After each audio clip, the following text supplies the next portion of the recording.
Mesdames et messieurs, bienvenue à Mon milieu, mes services. Aujourd'hui, je suis en compagnie d'Émilie Bourque, agente de communication et chargée de projet pour la stratégie numérique Gaspésie au Technocentre des technologies de l'information et des communications de la Gaspésie et de la Madeleine. Madame Bourque, bonjour. Bonjour. Vous allez bien? Oui, ça va bien, vous? Oui, très bien. Vous profitez de l'été? On essaie. Il fait beau et chaud. Oui. Aujourd'hui, vous allez venir nous parler de la stratégie numérique Gaspésie ou Stratnum Gaspésie. C'est quoi? La stratégie numérique, en fait, c'est un plan de développement régional par le numérique. Si on fait une courte histoire de la stratégie numérique de la Gaspésie, il faut remonter en 2012. En 2012, on avait, si vous vous souvenez bien, la conférence régionale des élus, la CRE, qui travaillait sur différents dossiers régionaux et qui, à l'époque, était vraiment un grand précurseur en numérique, qui avait déposé, et à l'époque, on était la seule région, et à ce jour, on est toujours la seule région à l'avoir fait. La CRE avait développé un plan, développé et déposé, un plan de développement régional par les technologies de l'information et des communications, qui se penchait sur les questions des infrastructures, sur l'appropriation citoyenne et sur le développement de l'économie numérique. Donc, ça a été développé en 2012. Puis, malheureusement, c'est un plan qui a été déposé, mais qui n'a pas eu tous les développements qu'il aurait dû avoir, notamment à cause de changements de ressources humaines à la CRE, mais aussi parce que, si vous vous souvenez, en 2014-2015, on a eu des coupures assez importantes au provincial pour régional, puis on a perdu la conférence régionale des élus en 2014-2015. Le dossier a été repris à partir de 2016 par le Technocentre TIC Gaspésie de la Madeleine, parce que nous, en fait, le Technocentre, on s'occupe de développement de l'économie numérique, donc ça tombait pas mal dans nos cordes puis dans notre mandat. Et à partir de ce moment-là, il y a eu une recherche de financement pour pouvoir relancer la démarche de stratégie numérique de la Gaspésie. Alors oui, c'est un plan qui date en partie de 2012, mais qui est vraiment d'actualité parce qu'en 2017, là, je fais des sauts dans le temps, en 2017, le Québec a déposé sa stratégie numérique. Mais là, ce qu'on fait au point de vue régional pour le secteur de la Gaspésie, c'est que dans le fond, on se penche sur le plan de 2012 en disant comment est-ce qu'on veut utiliser les technologies de l'information et des communications, comment est-ce qu'on veut utiliser le numérique pour développer notre région. Puis on garde toutes les questions, là, comme je disais, d'infrastructure, d'appropriation citoyenne, puis d'économie numérique. Alors, vous dites appropriation citoyenne, c'est quoi vous voulez dire par là? Bien, ce qui est super important, les infrastructures, tout le monde comprend ce que c'est. C'est la fibre optique, c'est nos ordinateurs, c'est tout ce qui nous permet, le matériel physique qui nous permet d'utiliser les technologies de l'information et communication. L'appropriation citoyenne, c'est est-ce que les citoyens sont capables de servir des technologies pour aller plus loin? Fait que l'exemple que je donne tout le temps, c'est vous voulez faire Montréal-Gaspé en voiture, vous avez des routes, vous avez des ponts, vous avez une voiture. Vous ne savez pas conduire. Est-ce que vous êtes capable de faire Montréal-Gaspé en voiture? Non. Bien, c'est la même chose. On aurait beau avoir le meilleur réseau de fibre optique au monde en Gaspésie. Si nos citoyens ont du mal à utiliser, ne serait-ce que Facebook, leur dossier de santé en ligne, leur courriel, les services bancaires, bref, est-ce que nos citoyens sont capables de se servir des technologies de l'information? Puis c'est super important dans une région comme la nôtre, parce que si on prend un exemple comme le dossier santé, là, le gouvernement du Québec est tout content de dire que les citoyens peuvent avoir accès à leur dossier de santé en ligne. Mais prenez votre citoyen moyen en Gaspésie. Souvent, on a une population qui est relativement âgée, on ne se le cachera pas. On a une population qui n'est pas toujours la plus instruite. Et donc, souvent, il y a des lacunes en littératie numérique. Donc, on a des gens qui ont des ordinateurs, qui ont une super bonne vitesse de connexion, mais qui, une fois qu'ils veulent se connecter sur leur dossier en ligne, disent « Ça marche comment, cette patente-là? Je l'ai, mais comment est-ce que je m'en sers? Comment est-ce que le numérique peut permettre, par exemple, à des personnes âgées d'avoir accès à toutes leurs informations de santé en restant à la maison? » Parce que ça aussi, de plus en plus, le ministère de la Santé, les services sociaux disent « On va essayer de garder nos aînés à domicile. » Oui, OK, c'est merveilleux. Mais est-ce qu'ils sont capables d'avoir accès à ce dont ils ont besoin à distance? Est-ce qu'ils ont les outils nécessaires?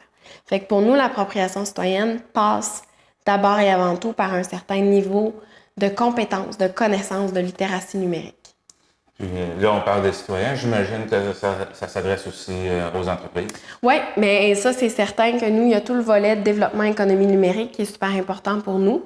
Au départ, ne serait-ce que juste au Technocentre, nous, notre mission, en fait, c'est vraiment de développer l'économie numérique. Puis je vous dirais que ça passe par 2 axes dans notre mission à nous au Technocentre qui vient rejoindre la stratégie numérique. Il y a la question de développer nos entreprises en technologie de l'information et des communications. Fait que nos entrepreneurs, nos organisations qui œuvrent directement dans le domaine des technologies. On pense à Navigue, par exemple, ou à des entreprises qui font des sites web, des applications mobiles, Solutions Infomédia, Jellyfish, etc. Donc, ces membres-là, ces entreprises-là, on veut évidemment qu'elles se développent. Mais on a aussi des organisations ou des entreprises qui ne sont pas en technologie de l'information, des communications, qui peuvent se servir du numérique. On pense par exemple à des attraits touristiques ou à des hôtels ou à des commerçants qui voudraient prendre le virage numérique pour faire plus de commerce en ligne, faire de la vente en ligne, faire de l'automatisation, de la robotisation, se servir de l'intelligence artificielle pour développer davantage leur offre de services.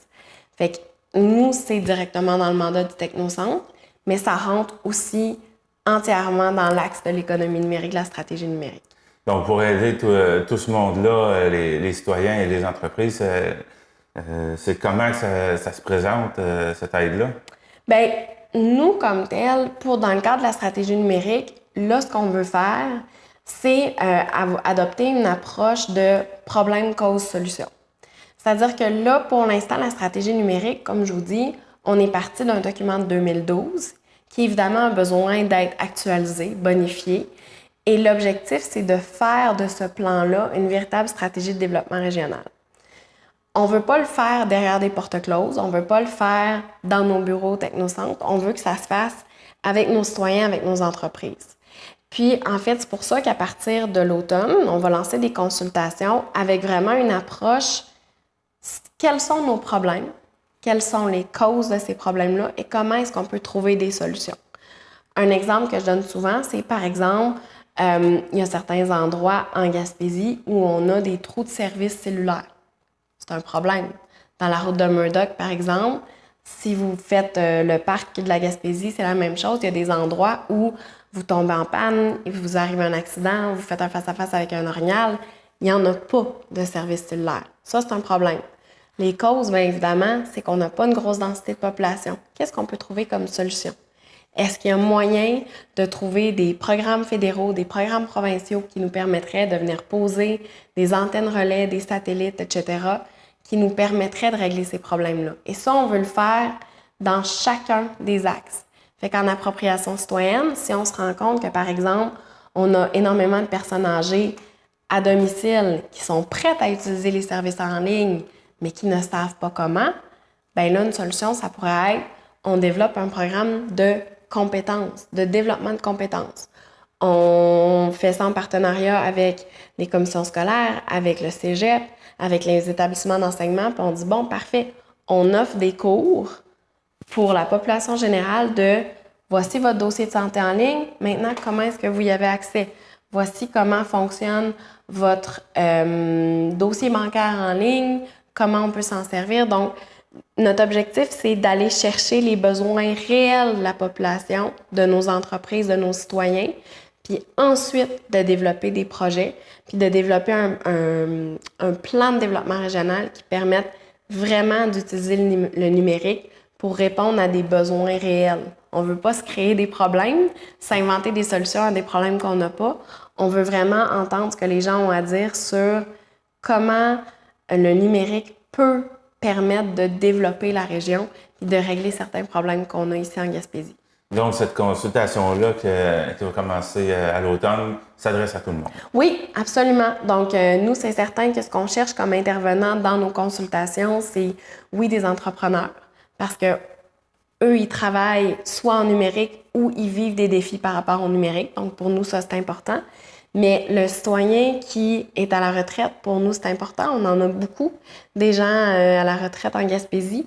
Des jeunes dans la vingtaine, dans la trentaine, qui viennent s'installer ou qui viennent se réinstaller en Gaspésie, qu'est-ce qu'ils vivent comme problématique d'un point de vue développement numérique.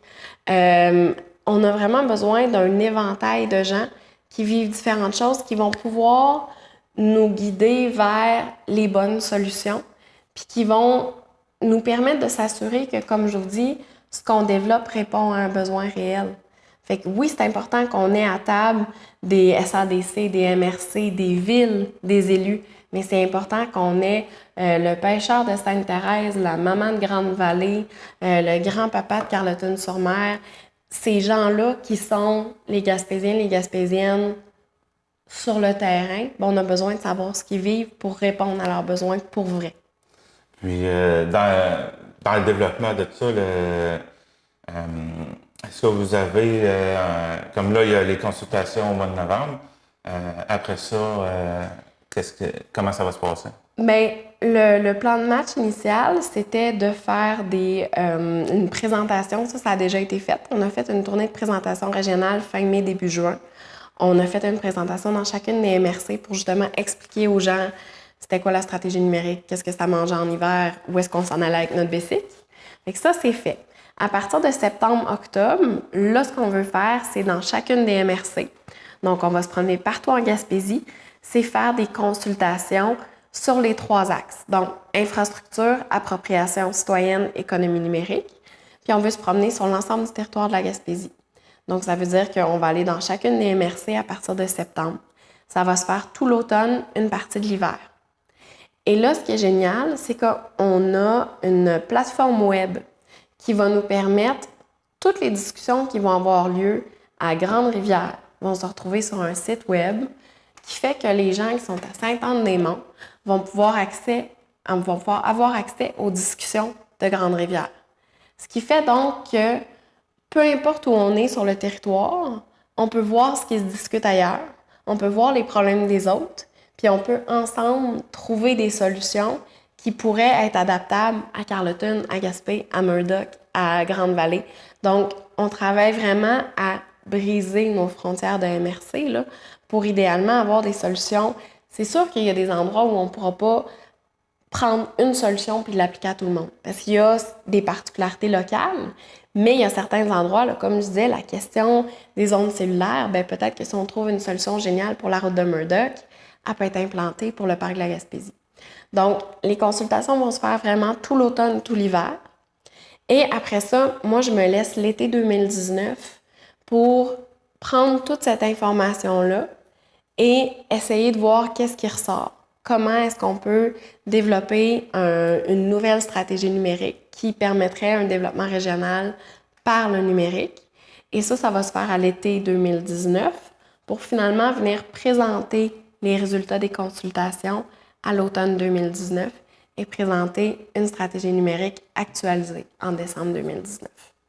La plateforme web que vous parliez, est-ce que c'est la page Facebook? Ça va être, non, ça va vraiment être une plateforme qui est propulsée par une organisation française qui s'appelle Cap Collectif. Ils sont spécialisés en consultation en ligne.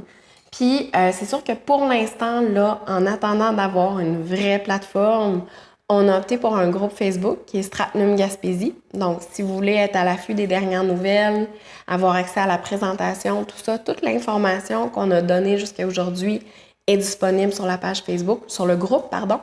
Mais à partir de septembre, on veut vraiment avoir un outil qui soit véritablement adapté à une consultation. Parce que Facebook, tout le monde est là, c'est pratique, ça permet de rejoindre beaucoup de gens, mais c'est pas non plus l'idéal là, pour avoir une véritable mémoire collective de la consultation. Parce que les informations se retrouvent loin dans la file d'actualité. Oui, les informations se retrouvent loin dans le fil d'actualité. C'est sûr qu'après ça, si on veut avoir toutes les données, c'est plus difficile à gérer qu'un site web, mais ça va rester actif si les gens ont des choses à dire, si les gens ont des questions. S'il y a des gens qui veulent une présentation de la stratégie numérique, moi, cet été, j'ai du temps. Donc, ça va me faire plaisir de me déplacer partout sur le territoire de la Gaspésie. S'il y a des petits groupes qui s'organisent, qui disent, par exemple, une chambre de commerce ou un groupe de citoyens ou un conseil de maire qui dirait, bien, nous, on a manqué la présentation, on veut comprendre, je peux me déplacer, je peux aller voir ces gens-là pour leur expliquer qu'est-ce que c'est, qu'est-ce que ça mange en hiver. Ils doivent s'y prendre comment pour vous contacter? Via le groupe Facebook, donc Stratnum Gaspésie. Sinon, il y a toujours mon adresse courriel, emily@tctic.com. Donc, à ce moment-là, moi, je réponds aux demandes au fur et à mesure que ça rentre. Puis, si on peut s'organiser un groupe d'une dizaine de personnes, moi, ça va me faire plaisir de me déplacer pour aller rencontrer les gens. Est-ce qu'on a fait pas mal le tour Stratnum Gaspésie? Je pense qu'on a fait pas mal le tour. Du moins, on a essayé. Bon, bien, merci d'être passé en studio pour nous parler de la stratégie numérique de la Gaspésie. Merci, ça m'a fait plaisir.